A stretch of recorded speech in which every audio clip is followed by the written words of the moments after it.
명품이라면 목숨 걸고 좋아하는 사람들을 비하하는 표현이 있죠.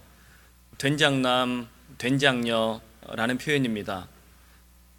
왜 하필 된장녀라는 표현만 만들어서 여성들을 비하하는지 요즘은 남자들도 명품에 환장합니다. 그래서 대표적으로 계피차라고 그러면 냄새 이상하거든, 이거 누가 마셔? 이렇게 반응하는 사람이 스타벅스 시나몬 크림티 이러면 향이 너무 좋다, 반응을 이렇게 한다는 거예요. 저는 곰보빵, 단팥빵 좋아하는 편이거든요. 근데 제가 설교 때 뭐 좋아한다 말하기가 겁나요. 사올까봐. 그냥 막 사와 계속. 절대 사오지 마세요. 단팥빵 이런 참 맛있잖아요. 근데 단팥빵 그러면 자매들이 그런다는 거예요. 어머, 촌스럽게 이걸 누가 먹어? 이러는데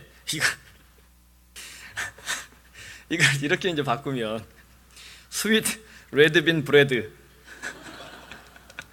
그 여기에 한 단어가 더 중요합니다. for 브런치. 요즘 여자들한테 브런치가 대단하잖아요. 이렇게 바꾸면 와, 완전 맛있겠다, 이렇게 된다는 거예요. 아니, 단팥빵이나 스윗 레드빈 브런치나 뭔 차이가 있어요. 제 아무리 대단한 명품이라도요, 그 명품의 주인은 사람입니다. 사람이 명품에게 이 얽매여 살거나 또 너무 명품 때문에 마음을 뺏기면 사람만이 가질 수 있는 그런 온전한 정체성이 있는데 이 정체성을 빼앗길 수 있다는 거예요. 제가 최근에 어떤 그 의류 브랜드를 소개하는 글을 읽었습니다. 이탈리아의 의류 브랜드인데요, 브루넬로 쿠치넬리라는 명품 브랜드입니다. 사실 우리한테 익숙하지 않아요. 저도 처음 들어봤어요. 혹시 들어본 분 계세요? 브루넬로 쿠치넬리. 최근에 한국에 이렇게 수입되고 있는 굉장히 비싼 고가의 명품이랍니다. 자매들 절대 신랑한테 눈길 주지 마세요. 이거 가지고 이런 거 사달라고 하는 자매는 제가 보기엔 그 회개기도 하셔야 돼요. 근데 이 자켓, 이 제품이 100% 핸드메이드 제품인데요, 몽골에서 나오는 최고급 캐시미어로만 만든답니다. 그래서 놀라지 마십시오. 스웨터 한 벌에 200만 원이래요. 우리 교인들은 참 담대해요. 뭐 이까이 거 뭐 그까이 거 대충 이러니까. 또 자켓이 500만 원 이상 하는 초고가 브랜드랍니다. 이게 사실 이런 옷 사 입는 거 참 쉽지 않죠. 이런 비싼 옷 사 입을 사람이 얼마나 되겠습니까? 뭐 사 입는 사람 욕하고 싶은 생각은 없어요. 근데 이런 비싼 옷 저는 뭐 한 번도 본 적도 없고 입어본 적도 없지만 진짜 안 입어봤다니까요. 우리 교인들 가끔 저 하시는데 한 번도 본 적이 없어요, 저도. 근데 이 명품 중에 명품으로 손꼽히는 이 회사만의 독특한 철학이 참 힘이 있더라고요. 저는 그 철학 보면서 좀 많은 도전을 받았습니다. 브루넬로 쿠치넬리의 철학이 휴머니스트 엔터프라이즈래요. 휴머니스트 엔터프라이즈. 인간 중심의 기업이 되자는 겁니다. 사람이 행복한 기업이 되라. 이것이 그들의 기업 이념이라는 겁니다. 그래서 직원을 채용하면 직원들의 복리 후생이나 뭐 복지 혜택, 직원들이 이렇게 행복하게 일할 수 있게끔 최선을 다한다는 겁니다. 우리나라가 선진국 수준이잖아요. 선진국에 이미 세계 나가보면. 그런데도 불구하고 아직도 뭔가 좀 모자란 것은 이런 휴머니스트 엔터프라이즈가 없는 겁니다. 기업이 크고 세계적인 기업들이 있지만 구조조정을 할 때 사람 목 함부로 자르고 어떤 문제가 생겼을 때 용납을 하지 못하고 그냥 막 사람을 마치 한 기업의 어떤 베어링처럼 써버리면 이건 문제가 되는 겁니다.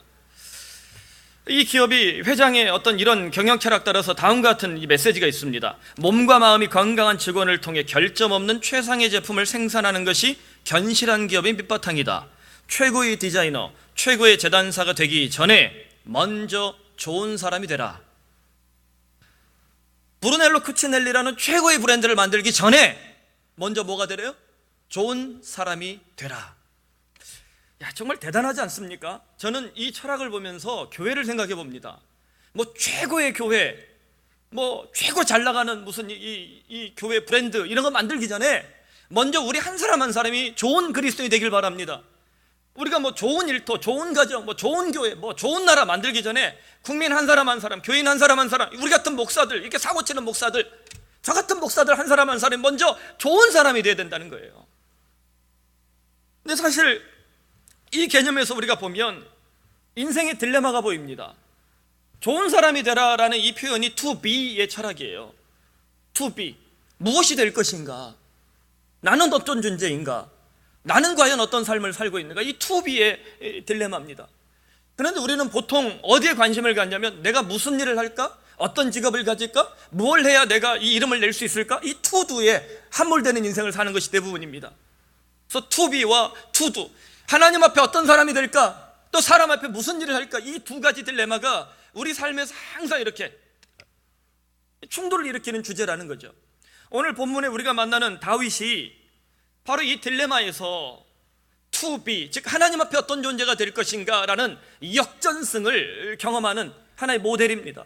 근데 반면에 압살롬은 다윗의 자식들 중에 최고 명품이에요. 제일 잘난 놈이에요. 그런데 이 아들은 투비가 아니라 투두, 즉 사람 앞에 무슨 일을 할까, 여기에 함몰되어서 그 인생이 망가지는 것을 보게 됩니다. 먼저 우리가 압살롬을 만나봅시다.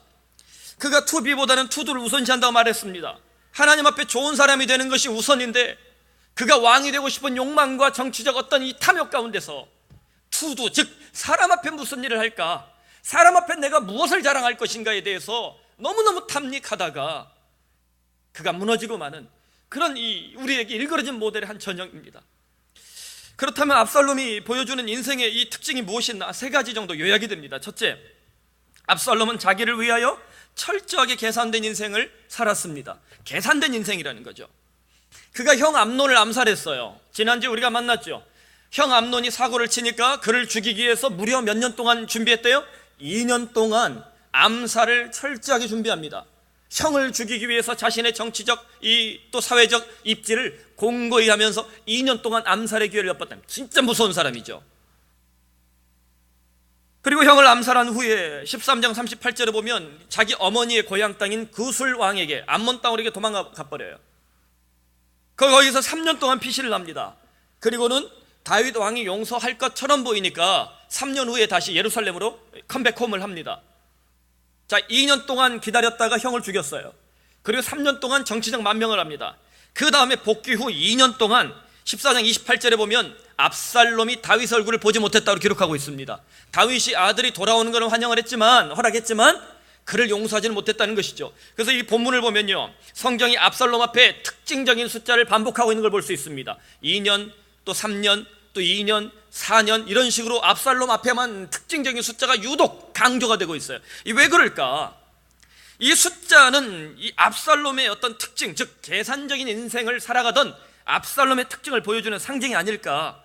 압살롬은 자신의 이익을 위해서라면 아버지 다윗도 자신의 주판대 위에 올려놓고요, 심지어 하나님까지도 자신의 계산대 안에, 계산기 안에 가둬놓을 수 있는 그런 아주 탐욕적인 인물입니다.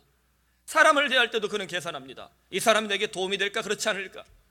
또 뭔가 어떤 일을 할 때도 이것이 내게 도움이 될까, 안 될까? 이 복음을 볼 때도, 성경을 볼 때도 이것이 내게 유익할까, 그렇지 않을까? 여기에 자기중심적인 이런 삶을 살아가고 있다는 거예요. 근데 여러분, 이 모습이 우리에게 참 많은 이 괴로움을 주는 모습입니다. 우리가 이 인간적인 삶을 살아야 되니까, 사회적인 삶을 살아야 되니까 항상 우리는 뭔가 계산된 인생을 살아갑니다. 이 시대의 어떤 화두가 뭡니까? 확률의 시대잖아요.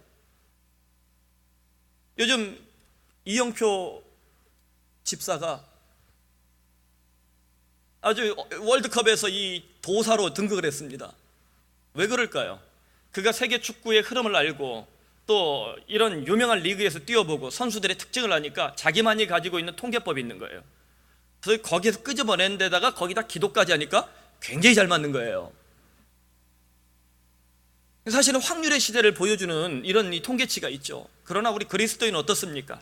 1 더하기 1은 2라는 이런 이 계산적인 인생이 아니라 1 더하기 1은 하나님께서 일하신다라는 확신의 인생을 살 수 있길 바랍니다. 확률이 지배하는 인생이 우리의 삶의 보편적인 특징이지만 이것을 뛰어넘어서 우리 그리스도인들이 너무 계산적인 인생을 살면 인생이 행복하지 않아요. 여러분, 너는 배우고 확신한 일에 거하라, 이 말씀 앞에 우뚝 서길 바랍니다. 압살롬의 유혹이 우리에게 분명히 있어요. 우리 삶 속에서 우리는 압살롬의 길을 걷고 싶은 마음이 있어요. 그런 계산적인 인생, 뭐라 할 수는 없지만 이것을 뛰어넘어서 우리에게 확률이 아닌 확신의 인생을 살아갈 수 있게 주께서 우리를 불쌍히 여기시길 바랍니다. 둘째, 압살롬의 특징을 보면 사람들의 마음을 훔치는 거짓된 인생을 살았다는 거예요.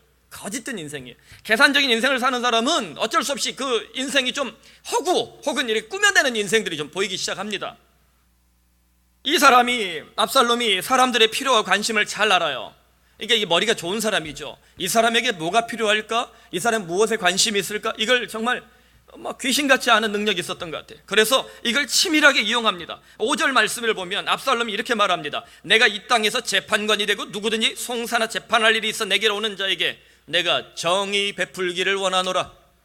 네, 여러분, 히브리어 성경에서 정의, 공의를 말하는 말이 미츠파트, ጼ데크 여러 가지 말들이 있습니다. 에메트 이런 말들이 있어요.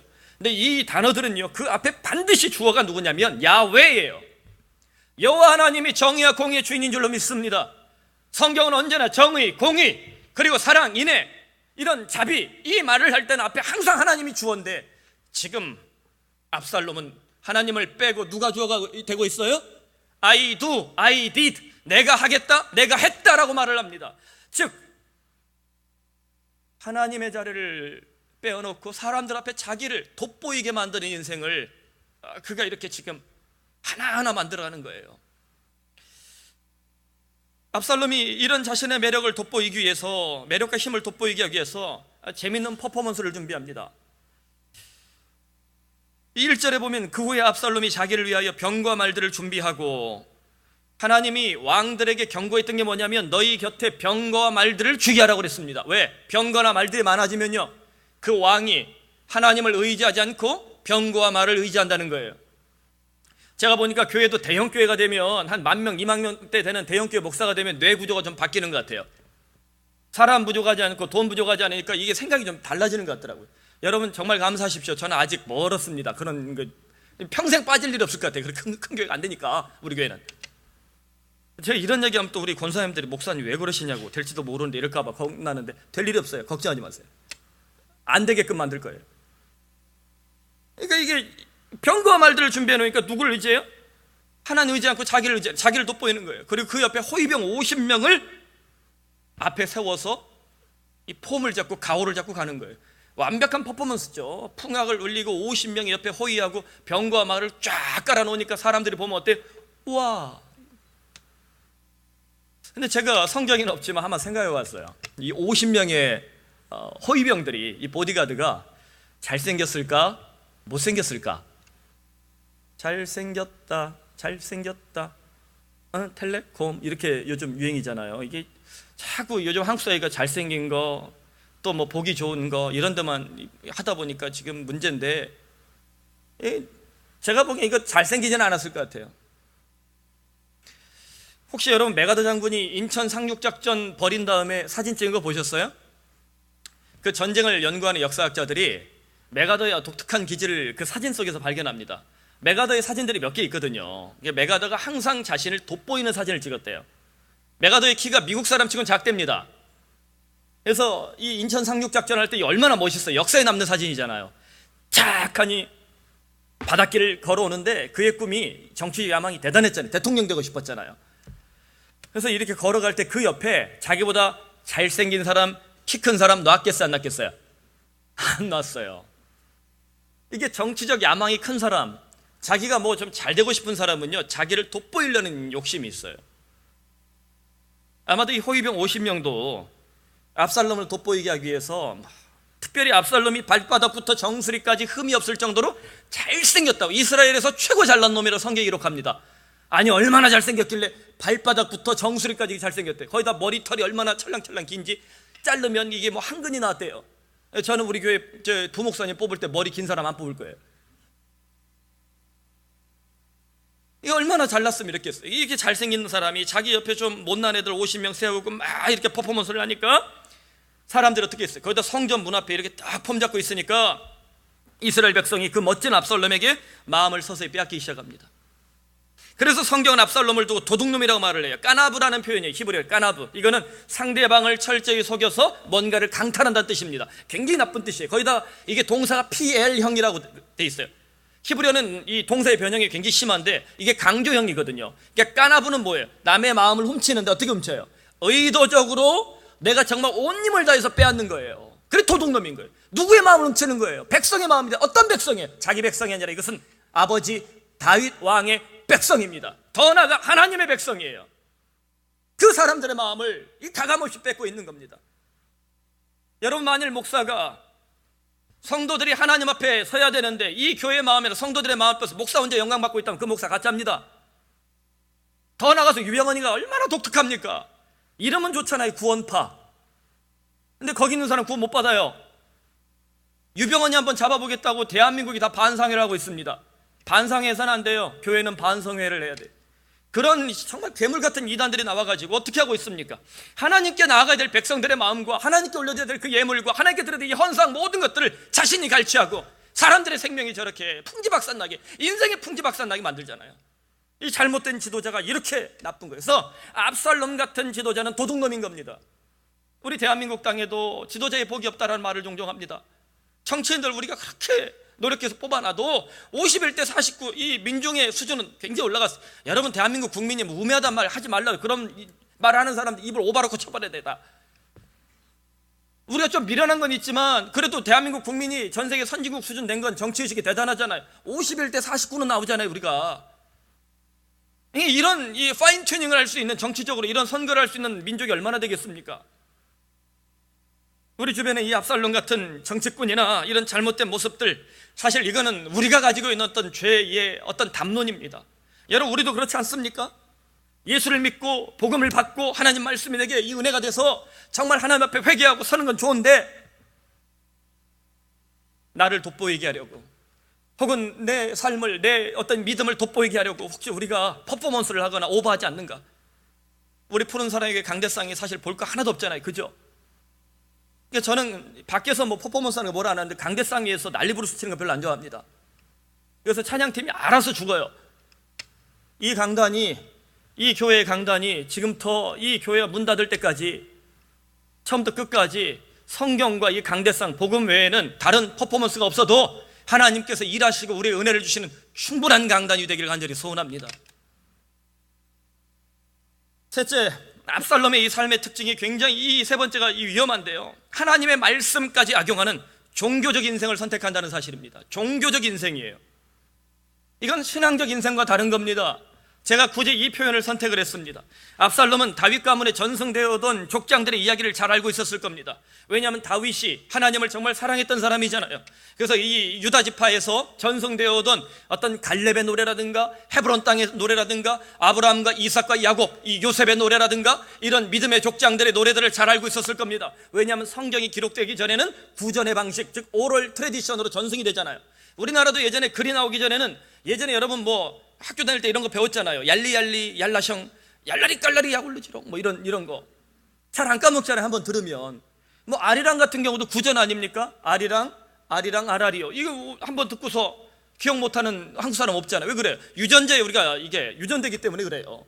유대인들에게는 아브라함과 이삭과 야곱의 하나님, 이 하나님의 이야기, 그들에게 일하셨던 하나님, 그렇게 볼품없고 내놓을 건 꼭 잘한 것 없지만 그 삶의 현장에 들어가셔서 그들을 위해 울고 그들을 위해 상처받고 그들을 위해 죽기까지 일하셨던 그 하나님의 이야기가 그들에게 구전으로 꾸역꾸역꾸역 전승됐어요. 그러니까 이게 유전자에 새겨진 거죠. 압살롬도 충분히 알고 있었을 겁니다. 그런데 그가 그 구전의 신앙을 오역을 해요. 7절 8절 보면 들어보세요. 4년 만에, 또 숫자가 나오죠. 4년 만에 압살롬이 다윗 왕에게 간청했습니다. 이렇게 말합니다. 내가 여호와께 서원한 것이 있습니다. 헤브론 땅에 가서 그 서원을 이루게 하옵소서. 당신의 종이 아람 구술에 있을 때에 서원했습니다. 만일 여호와께서 반드시 나를 예루살렘으로 돌아가게 하시면, 나를 다시 내 고향 땅으로 돌아오게 하시면 내가 여호와를 섬기리이다. 야, 이게 듣기에는 얼마나 좋아요, 그죠? 여러분, 믿음 없는 사람도요 이런 고백할 수 있다는 걸 조심하십시오. 신앙이 없는 사람도요 충분히 이런 고백할 수 있다는 거 주의하십시오. 근데 이 압살롬의 고백을 보면 아브라함과 이삭과 야곱, 이 족장들의 이야기 속에 누가 생각나요?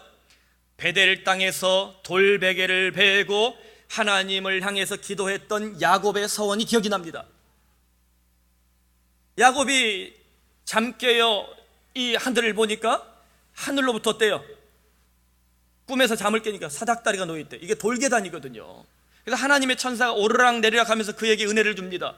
그때 야곱이 창세기 28장 20절 21절 이렇게 말을 합니다. 야곱이 서원하여 말했다. 하나님이 나와 함께 계셔서 내가 가는 이 길에서 나를 지키시고 먹을 떡과 입을 옷을 주시어 내가 평안히 아버지 집으로 돌아가게 하시면 여호와께서 나의 하나님이 되실 것이요.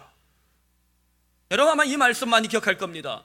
이 말씀과 연결해서 보니까 야곱의 서원과 압살롬의 서원이 어때요? 비슷하죠? 압살롬이 지금 자신의 정치적 목적을 위해 야곱의 서원을 악용하고 있는 것입니다. 다윗이 이 서원을 들었을 때 압살롬에 대해서 어떻게 생각했겠어요? 아, 이 압살롬이 다시 회복했구나라는 아주 이렇게 속임수를 당했을 거예요. 압샬롬이라는 이름이 아비샬롬, 지난주에 얘기했죠. 샬롬의 뿌리, 샬롬의 압이란 뜻입니다. 그런데 그가 평화의 아버지, 평화의 뿌리가 되어야 되는데 결코 그렇지 않다는 거예요. 변장된 평화, 위장된 평화를 보여주고 있습니다. 근데 여러분, 압살롬이 이런 모습 보면 우리는 우리 신앙의 어떤 한 이 부정적인 모습들을 좀 고민할 수 있어요. 하나님 앞에 회개를 하는 것 같은데, 성경을 읽다 보면, 특히 열왕기서를 읽다 보면 왕들이 하나님 앞에 회개를 하는 것 같은데 그 다음에 또 어때요? 또 사고치고 있어요. 성경에서 보면 어떤 사람이 회개한 것 같은데 또 사고치고 있어요. 그뿐입니까? 우리 삶의 현장에도, 우리 주변에도 회개한 것 같은데 또 사고치고 있어요. 최근에 사랑의 교회 목회자협의회 이게 진행하다가 이제 제가 이렇게 총무로 섬기다 보니까 좀 선배 목사님이나 뭐 다 연락을 하고 만나야 돼요. 어떤 목사님이 그 얘기를 하더라고요. 이거 우리끼리 이제 몇 사람 있을 때 얘기인데, 한국의 유명한 정치 목사 모임에 잠깐 갔대요. 불러서. 근데 그분이 회개를 하더래요. 그 자리에서 회개를. 근데 나중에 보니까 또 사고치고 있더래요. 그래서 도대체 이 회개는 뭘까 하길래 제가 한마디 해드렸습니다. 그거 정치적 회개라고. 뭐 어떤 말이 없어요. 사실 말을 만들기 어려워서 제가 그냥 만든 거예요. Political confession 이렇게 만들면 좀 말이 될 것 같아요. 정치적 회개. 여러분, 정치인들이 우리 앞에 나와서 잘못했을 때 뭐라고 그래요? 여러분 잘못했습니다. 이거는 옛날 전 대통령의 이 독특한 어투죠. 경제를 확실하게 뭐 이러면서 반성한 듯이 얘기하죠. 근데 나중에 하는 거 보면 뭐예요? 세금도 안 내죠, 돈도 안 내죠, 누릴 건 다 누리고 있어요. 그러니까 국민들 앞에 정치적으로 내가 잘못했다 입장을 표현할 것 뿐이지, 이 심장으로는 진짜 잘못했어요, 잘못 안 했어요? 잘못 안 한 거예요. 정치인들의 말을 우리가 믿을 수가 없다고 그러잖아요. 이게 참 이런 모습들, 압샬롬이 바로 이런 모습을 갖고 있어요. 사람들 앞에서, 이게 하나님 앞에서 to be를 꿈꾸지 않으니까, 하나님 앞에서 어떤 사람이 될 것인가에 대해서 고민하지 않으니까, 사람들 앞에서 내가 무슨 일을 할까, 어떤 업적을 만들까, 내가 어떻게 하면 돋보기 될까, 여기에 to do에 목숨을 거니까 회개도 악용하는 겁니다. 여러분, 요즘 이렇게 변장한 그리스도인들이 점점 많아지고 있습니다. 하나님을 인격적으로 만나지 못하고 종교적으로 이해한 사람들은 어쩌면 불신자보다 더 위험한 신자가 될 수 있다는 사실을 기억하시길 바랍니다. 혹시 이 자리에 있는 이들 중에도 여러분 예수 만났습니까?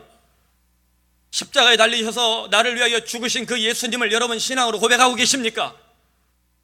이것 외에는 다른 길이 없어요. 목사 얼굴 보고 교회 가지 마세요. 교회 건물 보고 교회 가지 마세요. 사람들 많은 거 보고 교회 가지 마세요. 예수님의 말씀이, 그리고 복음의 능력이 있는가, 이걸 우리가 고민하고 이 교회 여러분 가시길 바랍니다. 그러므로 압살롬 같은 모습이 우리에게 늘 있다는 것을 우리는 경계해야 합니다. 내가 하겠다, I do 끊임없이 이 말을 반복하고 있어요. 이거는 to be가 아니라 to do에 함몰된 인생의 전형적인 특징 아닙니까? 하나님 앞에 어떤 존재가 될 것인가, 이것이 우선순위가 되지 못하니까 자꾸 사람의 눈을 보고, 또 자꾸만 사람들에게 어떤 일을 보일까에 대해서 관심을 갖고, 내가 더 가졌나 덜 가졌나 여기에 함몰돼서 인생이 불행해지는 거예요. 왜 요즘 현대인들이 다 불행합니까? 압살롬의 삶을 살기 때문이에요. 그러므로 여러분, 오늘 이 시간 압살롬 앞에서 우리는 내 자신을 한번 깊이 돌아보시길 바랍니다. 혹시 나는 하나님까지 이용해서 자신을 돋보이게 만드는 압살롬 같은 변장한 그리스도인이 아닌가? 아니겠죠. 그럼에도 불구하고 우리에게 이런 유혹이 있는가? 다시 한번 우리가 깊이 오늘 이 시간, 이 예배 시간에 하나님 앞에서 우리의 마음을 열 수 있기를 바랍니다. 그렇다면 압살롬의 반대편에 있는 다윗은 어떤가? 다윗도 우리랑 똑같아요. 다윗이 성자 아닙니다. 있는 대로 사고치던 사람이에요. 왕이 된 후에 오랜 세월 그는 to be보다는 to do 중심의 삶을 살았던 것을 성경을 통해 알 수 있습니다. 그도 사람들 앞에 무엇을 보일까에 대한 관심이 많았어요. 20대 이후에 그가 20년 이상 성공 시대를 엽니다. 그래서 사람 앞에서 무엇을 할까에 집중하니까 전쟁을 벌여서 공적을 쌓으려고 그러고요, 나라를 부강케 하기 위해서 돈을 걷어들이고요, 뿐만 아니라 자신의 왕권을 강화해서 대대손손 치리가 될 수 있도록 그런 데 관심을 갖습니다. 그러다 덜컥 어떻게 됩니까? 바샤바사까지 자빠지는 거예요. 하나님 앞에 투비의 이 자리, 하나님 앞에 어떤 존재인가 이 자리를 잃어버리니까 투두에 빠져서 보통 인간들이, 보통 타락한 사람들이 선택할 수 있는 그 길들을 따라가는 거예요. 이거는 교회도 마찬가지입니다. 복음을 가지고 있다는 우리 교인들도 마찬가지입니다. 우리가 투비에서 벗어나면 언제든지 투두의 함정에 빠질 수 있다는 것을 여러분 기억하시길 바랍니다. 결국 그는 밧세바를 범하고 우리에까지 살해합니다. 나단의 경고가 오죠. 그리고 다윗이 7일 동안 목숨을 걸고 회개합니다. 그 가운데 그는 다시 투두에 함몰됐던 인생에서 투비로 역전을 경험하기 시작해요. 그 증거가 뭘까? 첫째, 다시 광야로 나아갑니다. 다윗이 다시 광야로 나아갑니다. 성경은 이 사실을 굉장히 선명하게 기록하고 있어요. 다시 광야로. 23절 말씀 제가 읽습니다. 온 땅 사람이 큰 소리로 울며 모든 백성이 앞서 건너갈 때 왕도 기드론 시내를 건너갔다. 건너간 모든 백성이 광야길로 행진하였다라고 기록합니다. 여러분, 기드론 시내는요, 예루살렘에 가보면 그 앞에 있는 그냥 아주 강 같지도 않은 강이에요. 그래서 이 기드론 시내는 하나의 이 분기점입니다. 기드론 시내를 건너면 광야길이고 기드론 시내를 건너지 않으면 예루살렘이라는 거예요. 지금 다윗과 그 백성들이, 이 하나님의 사람들이 어떤 결단을 하고 있어요? 내게 편안한 성, 안락한 성, 내게 어떤 뭔가를 주고 있던 투두의 삶을 보장했던 그 성을 벗어나서 투비의 삶으로, 즉 다시 광야길로 들어간다는 겁니다. 그래서 광야는 매우 상징적입니다. 성경에서 광야는 매우 우리에게 유익하고요, 굉장히 영적인 의미예요. 여러분, 다윗의 성공신에 어디에서 출발했습니까? 시편 78편 70절과 72절을 제가 읽습니다. 이름 없던 다윗, 그 목동 다윗을 하나님께서 어떻게 콜링하셨는가? 그의 종 다윗을 하나님이 선택하셨습니다. 양의 우리에서 취하셨습니다. 이에 다윗이 자기 백성들을 자기 마음의 완전함으로 기르고 자기 손의 능숙함으로 백성들을 지도하였습니다 라고 성경은 말씀하고 있습니다. 다윗이 능숙함과 완전함으로 백성들을 지도했다. 이게 영어가 참 독특해요. 인테그리티라는 말이 쓰여져요. 이게 한국말로 번역이 잘 안 됩니다. 아무튼 여러분, 인테그리티 그러면 좋은 거예요. 사람 딱 봤을 때 뭔가 괜찮고 좀 이렇게 존경스럽고 뭔가 좀 나쁜 게 별로 없어요, 사람이. 그럼 그 사람을 두고 뭐라 그럴까요? 인테그리티. 교회가 이렇게 딱 보니까 괜찮고 하나님 영광이 있어 보이고 뭔가 좀 은혜가 있어 보여요. 그럼 뭐예요? 푸른 사랑의 교회. 이렇게. 이런 게 인테그리티라는 거예요. 다윗이 이런 인테그리티를 가졌대요. 근데 이게 누가 주셨어요? 하나님이 주셨다는 겁니다. 고로 다윗이 광야에서 그의 인생이 시작했는데 학교도 제대로 못 다녔잖아요. 광야 초등학교, 광야 중학교, 광야 고등학교, 경기고 이런 거 나온 거 아니에요. 그리고 대학도 진짜 3류 나왔거든요. 그러니까 우리 대학부 학생들 혹시 지방대 다니고 뭐 저지방 우유 먹고 그러면 걱정하지 마세요. 걱정하지 마요. 뭐 처음 나오면은 뭐 애기 처음 나오면 다 아인슈타인 우유 먹인다며. 내가 서울 우유 먹이다가 이제는 저지방 우유. 걱정하지 마세요. 제가 늘 얘기하죠. 빙그레 우유 먹으면 된다고. 내 새끼 하나님 앞에 빙그레 웃으면서 기도하면 돼요. 다윗이 광야 유니버시티 출신이에요. 이름도 없고 내놓을 것도 없는 아들인데 하나님이 이 광야에서 이 다윗의 선생님이 되시고 교장이 되셨습니다. 그래서 하나님이 그 손때를 묻혀서 하나님이 특별하게 키우신 하나님의 사람이 되게 만드셨다는 거예요. 청년의 때에 여러분 정말 서울대, 하버드 이런 명문대 가기는 어렵잖아요. 근데 정말 하나님의 손때 묻기는 쉬워요. 김동현 목사만 따라가면 돼요. 이제 방학 끝나고 이제 서서히 올라오는데 지금도 많이 빠졌어, 우리 대학부 학생들. 하나님의 손때가 묻은 사람이 다윗이라는 겁니다. 그가 그래서 광야에서 말로 표현할 수 없는 하나님의 은혜를 받은 거예요.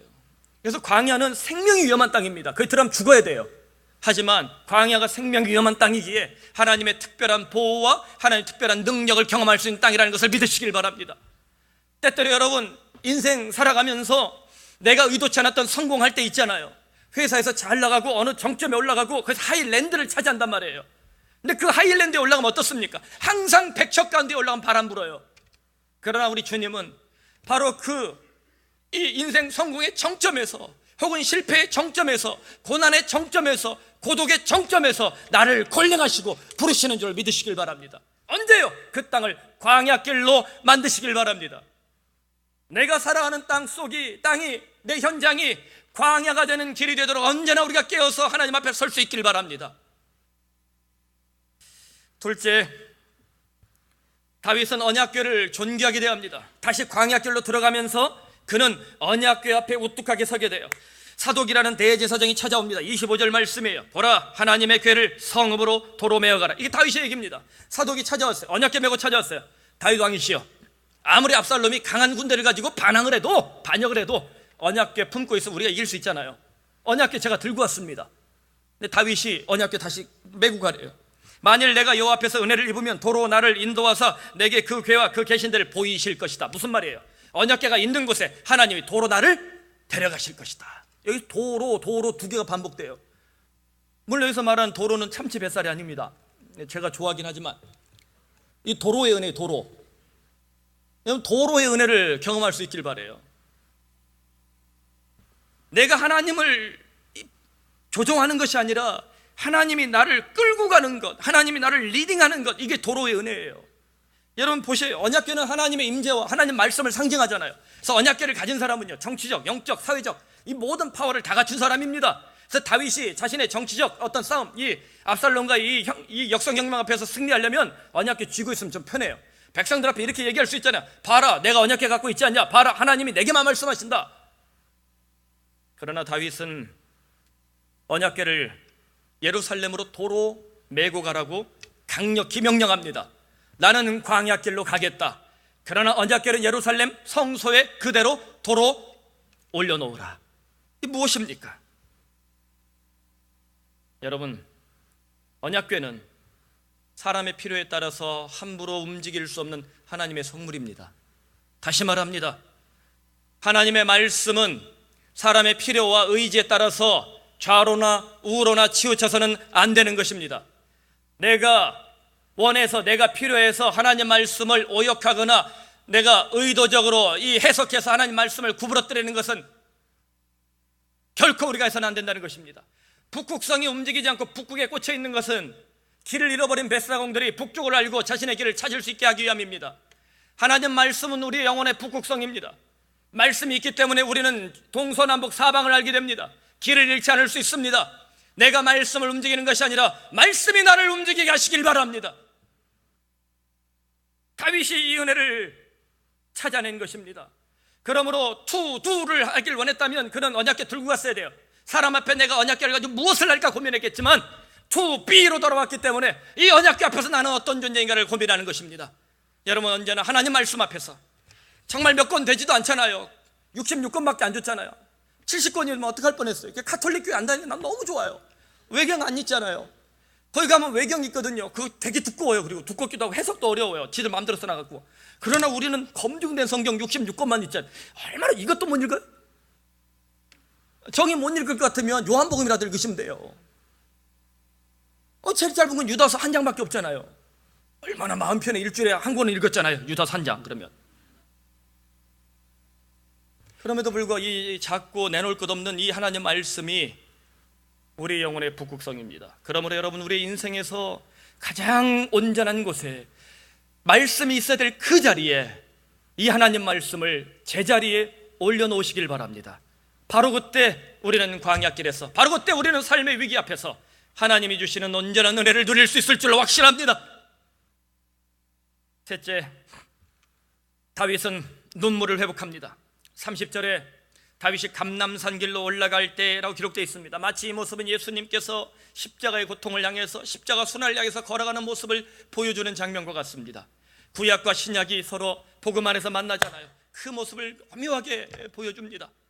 다윗이 감람산 길로 올라갈 때에 그의 머리를 그가 가리고 맨발로 울며 가고 그와 함께 가는 모든 백성들도 각각 자기의 머리를 가리고 울며 올라가니라. 여러분, 다윗이 지금 머리를 가리고요, 또 맨발로 울면서 갑니다. 이것은 구약 성경에서 수치와 부끄러움을 보여주는 대표적인 모습이에요. 하나님 앞에 내가 수치스러울 때 머리를 가려요. 그리고 옷을 찢어요.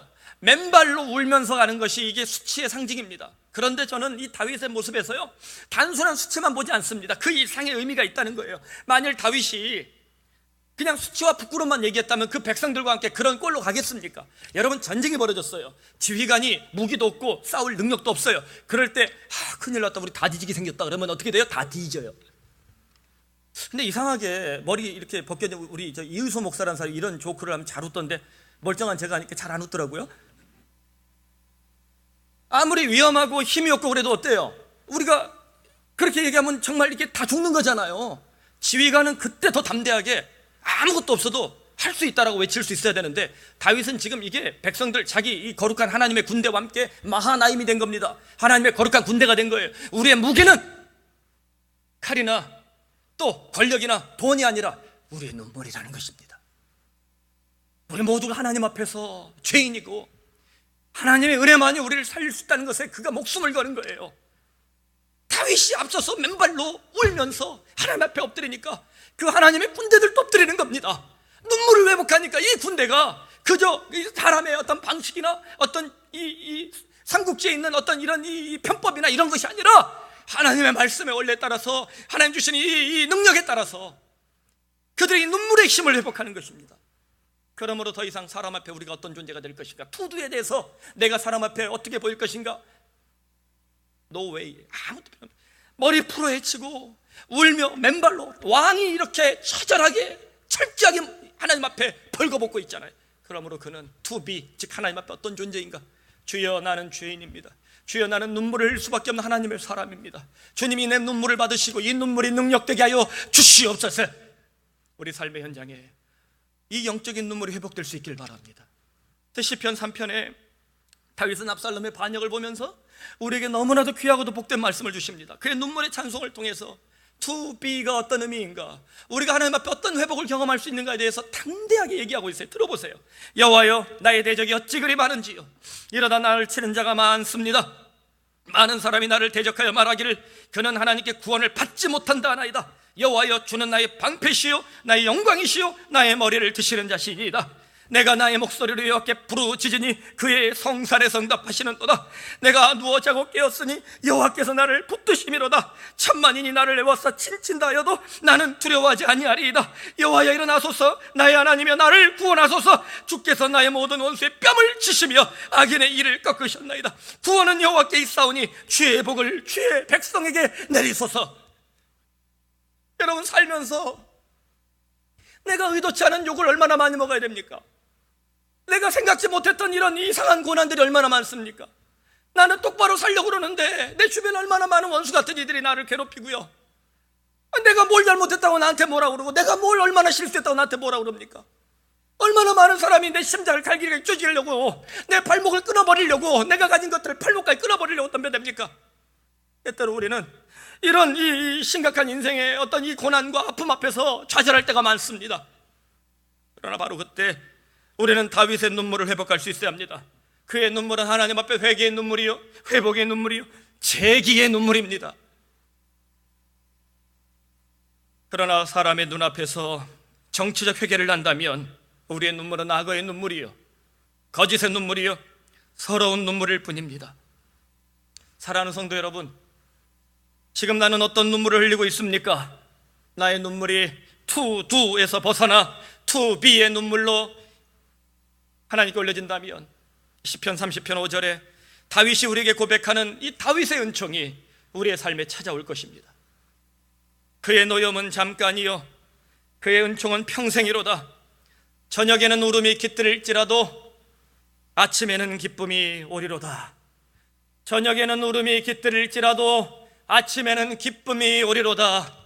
여러분, 우리의 사는 날 동안 왜 고난이 없겠습니까? 왜 어둠이 없겠습니까? 왜 문제가 없겠습니까? 그 모든 삶의 일그러진 모습 앞에서 주께서 아침마다 우리의 눈물을 통하여, 우리의 적셔진 옷자락을 통하여, 우리의 침상에 그 눈물이 떨어진 자국을 통하여 하나님의 은총의 은적을, 다윗의 은총을 이제로부터 영원토록 우리에게 부어주시길 간절히 소원합니다.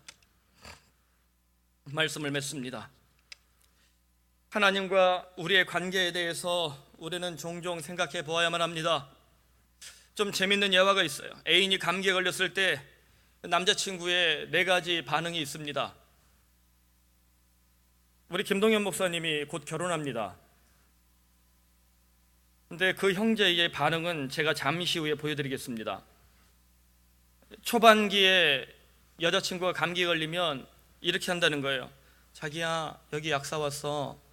이게 초반기 반응이래요. 진행기, 이제 좀 이렇게 사랑이 무르익은 거죠. 그럴 때는 그냥 아픈 모습만 보면 차라리 내가 아팠으면 좋겠다. 근데 이제 과도기에 접어들면 그러게 왜 싸돌아다녀. 요 반응이 아마 우리 김동현 목사님 반응이 아닐까 지금. 그리고 이제 권태기, 말년기 가면 이렇게 된다는 거예요. 야, 음식에 콧물 떨어지잖아. 네가 먹은 건 뭐야? 자, 우리 남성들, 결혼한 남성들, 이 반응 중에 지금 권태기입니까? 자매들 43살까지만 기다리시면 돼요. 제가 보니까 43살까지는 이렇게 살아요, 못된 놈들이. 근데 45살 넘으면요 다시 이렇게 초반기로 와요. 내가 아팠으면 좋겠다 이렇게 돼요. 참고로 제가 45살 넘어가 보니까 이렇게 다시 돌아가더라고요. 그렇게 되더라고요. 여러분, 결혼해서 살다 보면 이 과정이 이렇게 좀 그렇잖아요. 그래서 아내들 서운하죠. 남자들도 서운해요. 우리도 서운하답니다.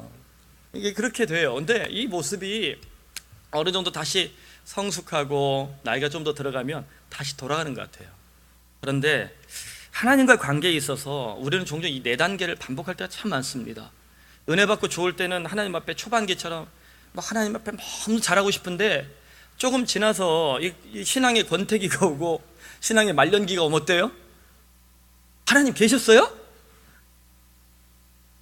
집에 골방이 없어져요. 집에 골방이 없어져. 이게 되는 거죠. 혹시 여러분 어떤 단계의 영성을 여러분 가지고 있습니까? 압살롬처럼 우리가 투두에 함몰되면요, 내가 사람 앞에 어떤 모습을 보일까, 어떤 일을 할까에 우리가 함몰되면 우리는 이 사이클을 계속 반복할 수밖에 없습니다. 그런데 정말 우리가 이렇게 미련해요. 여기 있는 김 목사도 솔직히 여러분 강단에 설교한다고 제가 은혜 빵빵 성령 충만 맨날 이러겠어요? 물론 그럴 때가 많죠. 근데 그러지 않을 때도 많단 말이에요. 우리 다 그렇잖아요. 다 약점이 있잖아요. 그런데도 정말 내가 감사하고 저희가 엎드릴 수 있는 것은, 하나님은 내가 어떤 단계에 있든지 설사 당신이 상처를 받을지라도 하나님의 마음은 우리에게 주시는 3가지 마음에서 절대 벗어날 수 없다는 겁니다. 우리가 무슨 이 사이클을 돌고 있더라도 하나님은요 내게 주시는 3가지 마음이 있대. 다윗에게 주셨던 마음이에요. 첫째, 들어주기. 하나님 나의 목소리를 끝까지 들어주십니다. 둘째, 참아주기. 하나님 내 죄를 끝까지 참아주십니다. 셋째, 품어주기. 하나님은 내가 무슨 잘못을 해도 어떤 짓을 해도 나를 끝까지 품어주시길 원하신다는 거예요. 들어주고 참아주고 품어주시는 하나님의 마음, 이 하나님의 심정이 오늘 우리의 이 일그러진 사이클들 혹은 삶의 현장에 우리가 자빠질 수 있지만, 우리가 압살롬의 유혹에 빠질 수도 있지만 다시 우리를 다시 다윗의 회복으로 이끄실 줄로 믿습니다. 그러므로 여러분, 만일 하나님이 들어주지 않는다면 나는 어떻게 되겠습니까? 하나님 나를 참아주지 않으면 어떻게 되겠어요? 하나님 나를 용서하고 품어주지 않으면 내가 어떻게 되겠습니까? 하나님과 소통하지 못할 때 지옥은 활짝 열린다. 누가 이 명언을 했을까요? 김경옥입니다. 제가 했어요. 왜냐하면 제가 그런 삶을 많이 봤거든요.